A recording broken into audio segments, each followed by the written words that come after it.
अस्सलामुअलैकुम। बोल न्यूज़ के साथ मैं हूं अफशीन कुरैशी। मैं हूं आपके साथ रमशा साजिद। हेडलाइंस आप जान चुके हैं, बुलेटिन का आगाज करेंगे। सबसे पहले बात करेंगे अफवाज पाकिस्तान ने मुल्क की हिफाजत के लिए हमेशा कुर्बानियां दी हैं। वतन के लिए कुर्बानी देने वाले अजीम सपूतों को खराज अकीदत पेश करते हैं। वज़ीर आज़म शहबाज शरीफ की रावलपिंडी के सेंट पॉल चर्च में पाक फौज के सिपाही हारून विलियम की आखिर विलियम समेत दीगर शोहदा ने पाकिस्तान के लिए खून का नजराना पेश किया। उनकी कुर्बानी रायगा नहीं जाएगी। पाक फौज में मसीही भाइयों ने अपने खून से तारीख लिखी। अफवाज पाकिस्तान का एजाज़ है कि वो अपने शोहदा के अहले खाना से भरपूर ताउन करते हैं। हमें इस मुल्क को सही मायनों में दिफाई मुल्क बनाना है। सलाम करता हूँ। आज हजारों जवानों और अफसरों ने, उनके बच्चों ने शहादत का जाम नोश किया पाकिस्तान के लिए। इन कुर्बानी अजीम सपूतों को खराज अकीदत पेश करते हैं। हारून विलियम ने अपने वतन के लिए अपने खून का नजराना पेश किया। ये कुर्बानी रायगा नहीं जाएगी। पाकिस्तान आर्मी में मसीही भाइयों ने अपने खून से तारीख लिखी है। निज़ाम है फ़ौज पाकिस्तान का कि वो शहीदों के ख़ानदान की पूरी तरह उनके सरों पर दस्त शफ़क़त रखते हैं और ख्याल रखते हैं। हमें इस मुल्क को सही मानों में एक रिफाई मुमलिकत बनाना है। दहशतगर्दों के खिलाफ लड़ते हुए जान का नजराना पेश करने वाले सिपाही हारून विलियम की आखिरी रसूमात अदा कर दी गई हैं। सिपाही हारून विलियम की आखिरी रसूमात सेंट पॉल चर्च रावलपिंडी में अदा की गई हैं। 29 साल सिपाही हारून विलियम का ताल्लुक इस्लामाबाद से था, जिसने मादरे वतन के दिफा के लिए कुरम में दहशतगर्दों के खिलाफ लड़ते हुए जान का नजराना पेश किया। सिपाही हारून की आखिरी रसूमात में वज़ीर आज़म शहबाज शरीफ, दिफा, दाखिला, इतलात के वफाकी वज़रा, चीफ ऑफ आर्मी स्टाफ, आला सिविल अस्करी हुक्काम की शिरकत। सिपाही हारून विलियम के अजीज़ और अकार की बड़ी तादाद भी आखिरी रसूमात में मौजूद थी। वज़ीर आज़म शहबाज शरीफ ने मुल्क कौम के लिए मसीही बरादरी की खिदमात को खराज तहसीन पेश किया। कहा कि अफवाज पाकिस्तान में मतनूए पस मंज़र से ताल्लुक़ रखने वाले अफराद रियासत के दिफा के लिए पुरज़म है। Chief of army staff general Syed Asim Munir ने सिपाही हारून विलियम और सिपाही अनोश रोफन और उनके साथियों की कुर्बानी को खराज तहसीन पेश किया। सिपाही हारून विलियम और सिपाही अनूश की बहादुरी और इत्तेहाद कौम की क़ुव्वत का मज़र है। मादरे वतन के दिफा के लिए पूरी कौम हमेशा शुहदा की खिदमत और कुर्बानियों की मकरूस रहेगी।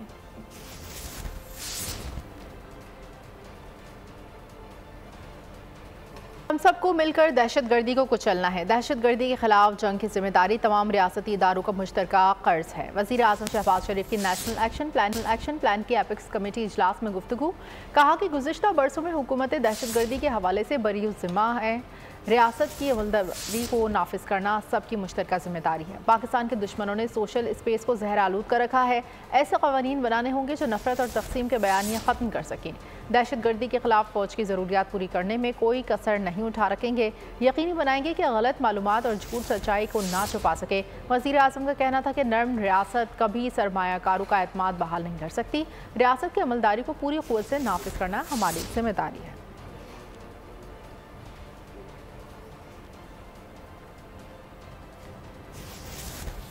हम सबको मिलकर दहशतगर्दी को कुचलना है। दहशतगर्दी के खिलाफ जंग की जिम्मेदारी तमाम रियासती इदारों का मुश्तरका फ़र्ज़ है। वज़ीर आज़म शहबाज शरीफ की नेशनल एपिक्स प्लान की कमेटी इजलास में गुफ्तगू। वज़ीर दाखिला मोहसिन नकवी की ज़ेर-ए-सदारत इजलास हुआ। इजलास में गैर मुल्कियों खुसूसी चीनी शहरियों की हिफाजत के लिए किए गए इक़दाम का जायज़ा लिया गया। इजलास में मुल्क में सिक्योरिटी की मजमूई सूरत हाल पर भी गौर किया गया। वफाकी वज़ीर दाखिला मोहसिन नकवी ने सिक्योरिटी प्लान के SOPs पर मनवान अमल दरामद की हिदायत की। उनका कहना था कि वाज़ेह करदा प्लान की हर सतह पर बाकायदा मॉनिटरिंग की जाए। CPEC से मुतालिक इंटेलिजेंस की नाकामी। अपोजिशन लीडर उमर अयूब ने army chief general Asim Munir से फौरी तौर पर फॉर्मेशन कमांडर्स कॉन्फ्रेंस बुलाने का मुतालबा कर दिया। कौमी असम्बली इजलास में खिताब करते हुए उन्होंने कहा कि CPEC मनसूबा पाकिस्तान के लिए बहुत अहम है। चीनी रहनुमा पाकिस्तान आए और उन्होंने कौमी मुआशी तरक्की और CPEC के लिए सिक्योरिटी और इस्तेहकाम की ज़रूरत बावर कराई। चीनी अहदेदार की जानिब से पाकिस्तान में आकर ये पैगाम देना सबसे अहम बात है। CPEC के हवाले से कहा जा रहा है कि अपना घर दुरुस्त करें। चाइना की कम्युनिस्ट पार्टी है, उनके जनाब लियू जियांगचाओ मिनिस्टर हैं central committee of the international department of the communist party of China. वो यहाँ पे आए, उन्होंने जो चीज बावर कराई है, मैं आपको ये 2 अखबारें मेरे सामने हैं, द न्यूज है और डॉन है। क्लियरली उन्होंने लिखा है security threats endanger future of CPEC warns Chinese official। एक, internal stability must for any nation to develop, Chinese minister. जनाब स्पीकर, इससे इंपॉर्टेंट मैसेज, वाज़े मैसेज पाकिस्तान की सरजमीन पे आके किसी का देना, मेरा ख्याल है जो टोन डेफ को छोड़े, जो बिल्कुल जिनको आवाज भी ना आती हो, उनको भी समझ आ गई है कि भैया ये सबसे इंपॉर्टेंट चीज है। बदकिस्मती के साथ ये हमारी सारी इंटेलिजेंस एजेंसीज का ग्रोस फेलियर है कि आज हमारा दोस्त मुल्क चीन आके हमें ये कर रहा है कि get your house in order, वरना प्रोजेक्ट जो है सीपेक का, फ्यूचर इन्वेस्टमेंट्स यहां पे खतरे में है। जनाब स्पीकर, मैं यहां से मैं डिमांड करूंगा अपने सिपाही सालार से, जनरल आसिम मुनीर साहब से और फॉर्मेशन कमांडर साहिबान से कि immediate core commander conference, formation commanders conference इस पे बुलाई जाए और इस इंटेलिजेंस फेलियर को ड्रिल डाउन किया जाए कि ये क्यों हुआ है। सुन्नी इत्तेहाद कौंसिल के रुकन कौमी असम्बली सनाउल्लाह मस्ती खेल के तकरीर के दौरान ख्वाजा आसिफ के लिए नामुनासिब अल्फाज, हुकूमती अरकान फट पड़े, ऐवान मछली मंडी बन गया। हुकूमती अरकान ने स्पीकर के डायस का घेराव करके शदीद एहतजाज रिकॉर्ड कराया। हुकूमती और अपोजिशन बेंचों के दरमियान सिक्योरिटी हसार बना दिया गया। डिप्टी स्पीकर ने अल्फाज हज़फ करवा दिए। ख़वातीन अरकान स्पीकर चैम्बर में पहुँच गई। सनाउल्लाह मस्ती खेल को फौरी मुअत्तल करने का मुतालबा कर दिया। बड़े भाई भी यहाँ बैठे हैं, ख्वाजा साहब, मैं दिल की अथाह गहराइयों से एहतराम करता हूँ, हमारे भाई हैं। जब ख्वाजा साहब आप यहाँ बात करते हैं ना, में रोना आता है कि पैसे लेके आपने इलेक्शन लड़ा। ख्वाजा साहब, हम अवाम के वोट लेके आते हैं, हम नहीं आते। खून और ये अल्फाज हम एक्सपंज करते हैं। खून और मस्ती खेल साहब, आप पुराने पार्लियामेंटेरियन हैं, ऐसे अल्फाज ना कहें जो एक्सपंज करने पड़े। देखिए क्या बोला है। बजट अवाम पर हज़ारों रुपए का इजाफी बोझ लाएगा। सियासी रहनुमा बजट में अपनी दौलत में से हिस्सा डालें। MQM पाकिस्तान के रहनुमा मुस्तफ़ा कमाल ने मुतालबा कर दिया। कहा मुल्क का कर्जा उतारने के लिए नवाज शरीफ, आसिफ जरदारी, फजलुर रहमान पहल करें। सियासी रहनुमा जर्नल 1000 अरब रुपए जमा कराए। नवाज शरीफ रायवन महल, बानी PTI बनी गाला और आसिफ जरदारी साहब बिलावल हाउस अतिया कर दें। जो लोग यहाँ मौजूद हैं वो ऐलान करें कि 25% जायदादें पाकिस्तान को अतिया करते हैं। अरकान असम्बली अपनी तनख्वाहों को 25% मुल्क के लिए अतिया करें। अवाम के ऊपर, बिजनेस कम्युनिटी के ऊपर हम चाहते हैं कि भाई इनसे टैक्सेस लेकर ये सारा कर्ज भी उतर जाए, सूद भी दे दें। ये ऐसा नहीं होने वाला जनाब अली। मैं ये मुतालबा करता हूँ MQM पाकिस्तान की जानिब से कि पाकिस्तान में फाइनेंशियल इमरजेंसी डिक्लेयर की जाए और उस फाइनेंशियल इमरजेंसी की डिक्लेरेशन के बाद करना क्या है उसकी इब्तदा हमारे लीडरान से होनी चाहिए। 78,000 अरब रुपए हम लोगों से मांगने जा रहे हैं, अवाम से। उससे पहले जरा पाकिस्तान के लीडरान जनाब नवाज शरीफ साहब, जनाब इमरान खान साहब, जनाब आसिफ अली जरदारी साहब और इस ऐवान में बैठे हुए तमाम MPAs, तमाम MNAs, तमाम सेनेटर्स, फजलुर रहमान साहब और सारे लोग तमाम वो पहल करें। नवाज शरीफ साहब के पास रायवंड का महल है, इमरान खान साहब के पास बनी गाला है, जरदारी साहब के पास सारे शहरों में बिलावल हाउसेज हैं। तो दे देना सारे एक एक घर जो है वो पाकिस्तान को अतिया कर दें। और ये हाउस, ये जो हम लोग यहाँ बैठे हुए हैं, हम ये ऐलान करें कि 25% हम अपनी मिल्कियत जो कि हमारी जायदादें हैं वो हम पाकिस्तान के लिए अतिया करते हैं। तमाम हाजिर जर्नैल 50-50 करोड़ रुपए ये भी पाकिस्तान को अतिया करें। जर्नैल, सियासतदान, पॉलिटिशियन, ये सब मिलकर 1000 अरब रुपए पहले इस 78,000 अरब के कर्ज को अदा करने के लिए जमा करके दिखाएं। तनख्वाहदार तबके पर मजीद टैक्स लगा दिया गया। हुकूमत अपने अखराजात कम नहीं कर रही, हमारे घर की चीज़ें बेची जा रही हैं। पीपल्स पार्टी के रुकन कौमी असम्बली शर्मिला फारूकी का खिताब। कहा कि हम खुश हुए कि अच्छी इस्लाहात होंगी, लेकिन यहाँ तो तनख्वाहदार तबके के हलक से निवाला छीना जा रहा है। काश वज़ीर ख़जाना यहाँ मौजूद होते। वज़ीर आज़म की नीयत बहुत अच्छी है मगर वो कुछ नहीं कर पा रहे। बजट मुकम्मल तौर पर विजन के बगैर है। सब कैसर की चूड़ियों की बात की शदीद मजम्मत करती हूँ। ये बात चूड़ियाँ नहीं बल्कि तलवार उठाना जानते हैं।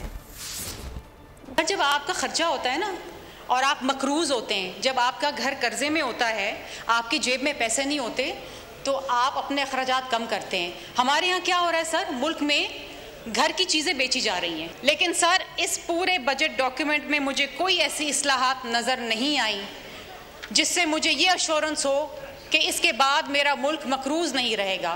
वर्ल्ड बैंक की रिपोर्ट है कि इस मुल्क के अंदर 40% लोग जो हैं गुर्बत की सतह से नीचे आ चुके हैं।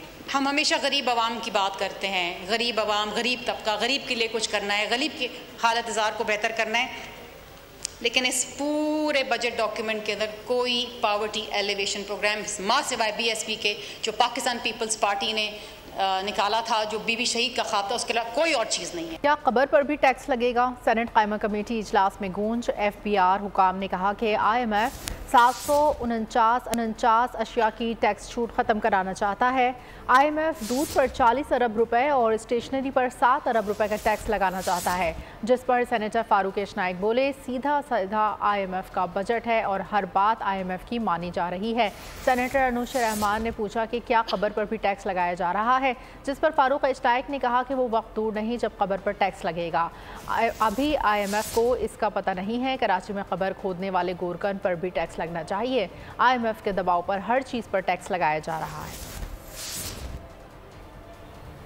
कायमा कमेटी बराए खजाना ने फलाही अस्पतालों पर सेल्स टैक्स लगाने की हिमायत कर दी है। सेनेट कायमा कमेटी खजाना के इजलास में कमेटी चेयरमैन सेनेटर सलीम मांझीवाला ने कहा है कि एक ट्रस्टी अस्पताल ने 20 लाख का बिल अदा करने तक मैयत वर्सा को नहीं दी। अगर हुकूमत टैक्स छूट देती रही है तो उन अस्पतालों का ऑडिट भी करे। सेनेटर फारूक नाइक का कहना था कि ट्रस्ट अस्पतालों ने डॉक्टर्स भी बिठाए हुए हैं जो भारी फीस लेते हैं और ट्रस्ट के नाम पर उनकी लेबॉर्ट्रीज महंगी फीस चार्ज करती हैं। FBR हुकाम ने इजलास बताया कि सरकारी अस्पताल सेल्स टैक्स अदा कर रहे हैं, मगर बड़े बड़े प्राइवेट अस्पताल सेल्स टैक्स अदा नहीं करते। सेनेट के कायमा कमेटी बराए खजाना का इजलास वफाकी वज़ीर ख़जाना मोहम्मद औरंगज़ेब को फौरी तौर पर तलब कर लिया गया। चेयरमैन कमेटी ने बताया कि वफाकी वज़ीर ख़जाना ने 5 बजे के दरमियान का वक्त दिया। फारूक नाइक बोले, कमेटी अपनी सिफारिशात मुकम्मल करने जा रही है, वज़ीर ख़जाना को यहाँ होना चाहिए।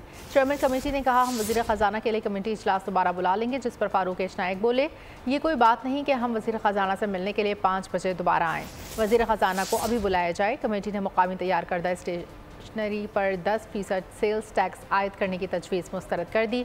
FBR हुकाम ने कहा कि मोबाइल फ़ोन पर 18% सेल्स टैक्स आयद करने की तजवीज़ है, जिस पर अनुश रहमान ने कहा कि ऐसा करना से $200 से कम वाले फ़ोन महंगे हो जाएंगे। IMF के कहने पर गरीब पर ही बोझ डाला गया है। FBR के बायस सरमायाकार मुल्क से भाग रहे हैं, जिसके बाद कमेटी ने $200 तक फ़ोन पर 18% सेल्स टैक्स आयद करने की तजवीज़ मुस्तरद कर दी। PTI अरकान कौमी असम्बली ने उमर आयुब की क़यादत में पार्लियामेंट हाउस के बाहर एहतजाज किया। PTI अरकान पार्लियामेंट ने इलेक्शन कमीशन तक मार्च किया। पुलिस ने इलेक्शन कमीशन जाने वाले रास्ते बंद कर दिए और अरकान को इलेक्शन कमीशन के बाहर शारे दस्तूर पर रोक दिया गया। और मुजाहरे से खिताब करते हुए उमर आयुब ने कहा कि इंतखाबात में PTI की 180 सीटें चोरी की गई। हमारी सीटें छीनकर फॉर्म 47 पर लोगों को लाया गया। जो और उसके साथ जो उसके कमीशन के लोग हैं, 4 कमिश्नर हजरात हैं, फिल फॉर मुस्ताफियों, क्योंकि उन्होंने अदालतों के सामने झूठ बोला था। इस इलेक्शन कमीशन का एक ही काम था कि वो साफ शफाफ इलेक्शन कराएं और उसमें भी वो नाकाम हुए और हमारी सीटें चोरी की गई हैं। 180 सीटें हमारी होनी थी और हमारे मेंबरान तकरीबन 86 के करीब उन्होंने चोरी करके उनकी जगह फॉर्म 47 के लोग यहाँ पे लाए। इसके हम लोग कंडेम करते हैं। हमारे केसेस पे तारीख मिली, जजमेंट रिजर्व हुए, आज तक कोई ऑर्डर नहीं हो सका। एक दिन दुनिया याद रखेगी, लिखेगी कि ये सिर्फ कानून की नाफरमानी नहीं, ये सिर्फ लाकानूनियत नहीं, कि ये ह्यूमन राइट्स की वायलेशन है इस मुल्क की। मैं मुतालिबा करता हूँ चीफ जस्टिस से कि फौरी तौर पर जो फौजी अदालतों के हवाले से जो ट्रायल हो रही थी उसमें छूट गया है, इसको नया कंस्टिट्यूट किया जाए और उन बच्चों को जो नाजायज तौर पर आर्मी ट्रायल का सामना कर रहे हैं उनको जो है ना उनका। आज मैं अपने लीडर इमरान खान को खराज तहसीन पेश करती हूँ।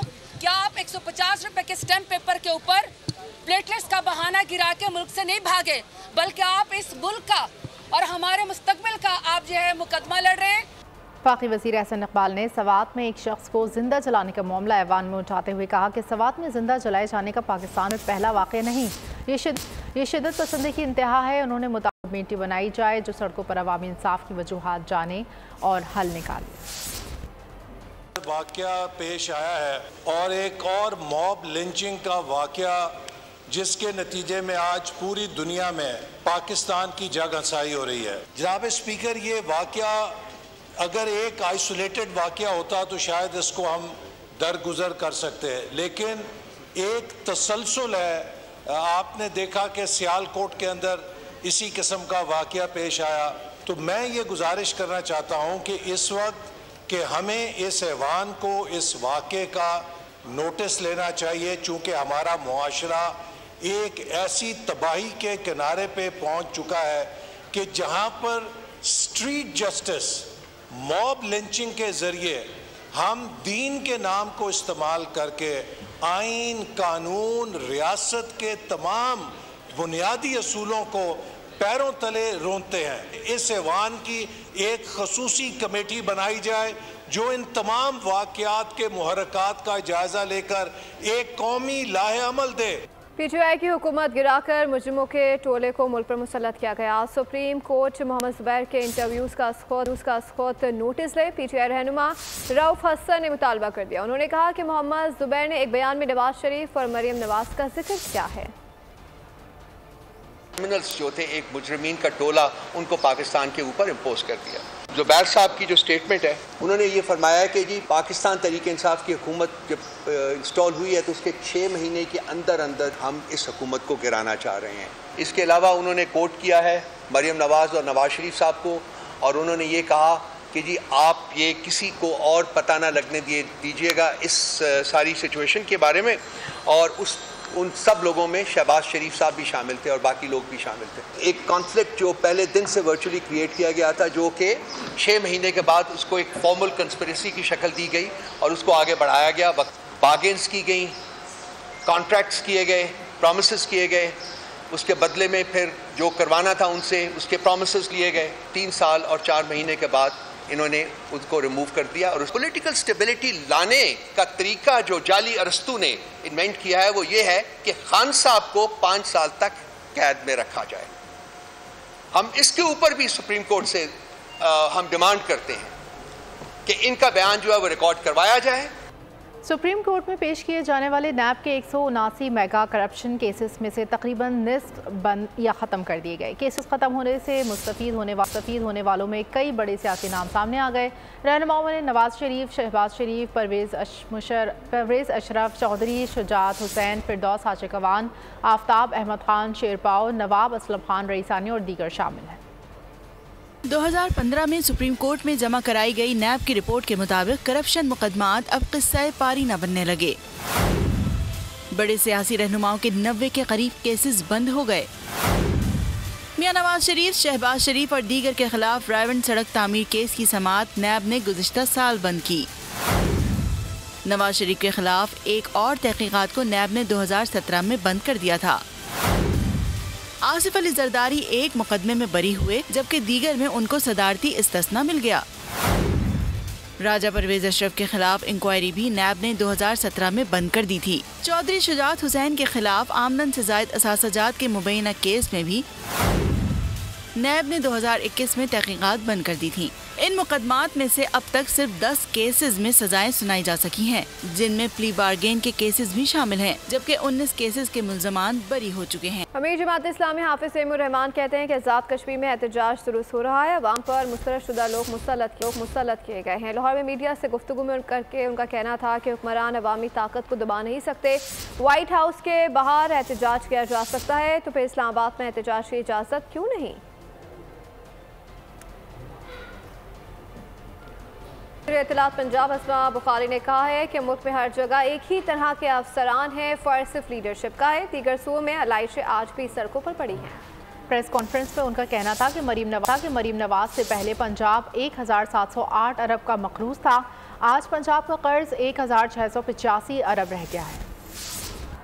परफॉर्मेंस नजर नहीं आती ना, मैं उनको चैलेंज करती हूँ कि हम तो रोज बैठते हैं ना, बैठ के आके बताते हैं हम क्या कर रहे हैं। आज तक चीफ मिनिस्टर खुद केपीके का या उसका कोई तर्जुमान या वजीर, किसी ने आपको आज तक आके बताया वो क्या कर रहे हैं? क्योंकि वो कुछ नहीं कर रहे। और पंजाब की आवाम ना सिर्फ देख रही है, उसको तस्लीम कर रही है। बाकायदा वो जो अभी जो पिछला एक हुआ है सर्वे, उसके अंदर पंजाब की आवाम ने 55% लोग जो है वो मरीम नवाज़ की कारकर्दगी से मुतासर हैं और वो महंगाई में कमी को, आटे में कमी को जो है वो उसको तस्लीम भी कर रहे हैं, उसको सबसे बड़ा टर्निंग पॉइंट दे रहे हैं। कराची में जुम्मे के रोज होने वाली अचानक बारिश से मौसम कदरे बेहतर हुआ था। समंदरी हवाएं मुअत्तल होने से शहर में हब्स की सूरत हाल बरकरार है। मेट्रो ऑफिस के मुताबिक शहर कायद में आज शाम या रात में आंधी और बारिश का इम्कान है। बादल आए, बरसे और चले गए। कराची वाले मूसलाधार बारिश के इंतजार में मुंह देखते ही रहे। कराची में झुलसा देने वाली गर्मी के बाद अचानक बरसते बादलों ने मौसम कदर बेहतर तो बनाया, मगर ये सिलसिला कुछ देर बाद ही थम गया। जुम्मे के रोज कई इलाकों में बादल बरसे, कहीं हल्की बारिश तो कहीं बूंदाबांदी हुई। शारा Faisal, Tariq road, PECHS, north Nazimabad समेत मुख्तलिफ इलाकों में हल्की बारिश से गर्मी की शिद्दत कम हुई। शहर में आसमान से पानी गिरते ही कई इलाकों में बिजली की फरहमी भी मुअत्तल कर दी गई। रिपोर्ट के मुताबिक शहर के शुमाल मशरकी हिस्से में बादल मौजूद हैं, तहम समंदरी हवाएं मुअत्तल होने से हब्स की सूरत हाल बरकरार है। महकमा मौसमियात के मुताबिक शहर कायद में आज शाम गर्द आलूद हवाएं चलने और हल्की बारिश का इम्कान है। ऐवान में नाजेबा अल्फाज का इस्तेमाल। स्पीकर कौमी असम्बली सादिक ने सनाउल्लाह मस्ती खेल के रुकनियात बजट सेशन के लिए मुअत्तल कर दी है। इस हवाले से मजीद जानेंगे डिप्टी ब्यूरो चीफ अली शेर से। जी अली शेर, बताइएगा क्या डिटेल्स आ रही है इस हवाले से? जी बिल्कुल, कौमी असम्बली का इजलास जारी था और बजट पर बहस जारी थी कि सुन्नी इत्तेहाद कौंसिल के रुकन सनाउल्लाह मस्ती खेल जो है, उन्होंने ख्वाजा आसिफ के ऊपर तनकीद करते हुए कुछ ऐसे अल्फाज कहे जो इंतहाई नामुनासिब थे और ऐवान में ऐसे अल्फाज जो है वो बहुत कम ही सुनने में कभी आए हैं। उनको बल्कि एक बयान भी नहीं किया जा सकता यार, जिस तरह के अल्फाज उन्होंने इस्तेमाल किए। तो उसके खिलाफ हुकूमती साइड की जो खवातीन है उन्होंने एहतजाज शुरू कर दिया और उसके बाद जो ही काफी देर तक शोर हुआ और उसके इजलास जो है उसको 15 मिनट के लिए डिप्टी स्पीकर सैयद गुलाम मुस्तफा शाह ने मुलतवी किया और कहा कि डिप्टी ब्यूरो चीफ अली शेर आगाह करे थे। आपका बहुत शुक्रिया। शाहिद आफरीदी के हक में पेशावर में मुजाहरा। मुजाहिरीन ने कहा कि कौम के हीरो शाहिद आफरीदी के खिलाफ एक टोला मुसलसल प्रोपेगेंडा कर रहा है। प्रोपेगेंडा बंद ना किया तो पूरे पाकिस्तान को बंद कर देंगे। मजीद बता रहे हैं पेशावर से बोल न्यूज़ के नुमाइंदे नवाब शेर। जी नवाब शेर। बिल्कुल, साबिक टेस्ट क्रिकेटर और साबिक कप्तान शाहिद अफरीदी के हक में इस वक्त मुजाहरा किया जा रहा है। ये कबाइल जो निकल आया है यहाँ Peshawar press club, first of all आप सबको पता है कि कुछ यूट्यूब के डॉक्टर है वो निकल आए हैं शाहिद अफरीदी के ख़िलाफ़ और झूठे प्रोपेगेंडे कर रहे हैं। तो खुदारा हमारी यही दरख्वास्त है कि इन झूठे प्रोपेगेंडों को बंद किया जाए जो इमरान रियाज कर रहा है आजकल। हम सब ये रिक्वेस्ट कर रहे हैं कि शायद ये ब्रांड है, एक नाम है, उसकी आप फाउंडेशन दे को शाहिद अफरीदी की। ठीक है, बहुत शुक्रिया अली शेर। इसी के साथ बुलेटिन से फिलहाल मजीद बाखबर रहने के लिए विजिट कर सकते हैं हमारी वेबसाइट coolnews.com। देखते रहिए। सब्सक्राइब करें और बेल दबाएं ताकि कोई खबर रह न जाए।